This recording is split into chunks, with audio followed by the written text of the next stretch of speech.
ঢাকা ধামরাইয়ের বাড়ি থেকে এক নারী ও তার দুই ছেলের মরদেহ উদ্ধার করেছে পুলিশ। সোমবার বিকেলে গাঙ্গুটিয়া ইউনিয়নের রক্ষিত এলাকা থেকে মরদেহগুলো উদ্ধার করা হয়। এই ঈদে জামা জুতো অ্যাক্সেসরিজের ডিসকাউন্ট। পুলিশ জানিয়েছে, নিহত নার্গিসের বড় মেয়ে দুপুরে শ্বশুরবাড়ি থেকে বেড়াতে এসে বাড়ির দরজা বন্ধ দেখতে পান।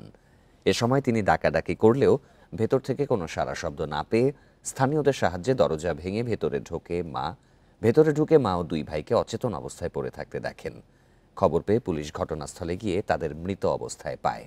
পরে মরদেহগুলো ময়নাতদন্তের জন্য শহীদ সোহরাওয়ার্দী মেডিকেল কলেজ হাসপাতালের মর্গে পাঠানো হয়।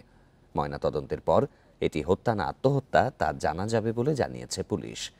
জমি সংক্রান্ত বিরোধের জেরে তাদের হত্যা করা হয়েছে বলে অভিযোগ স্বজনদের।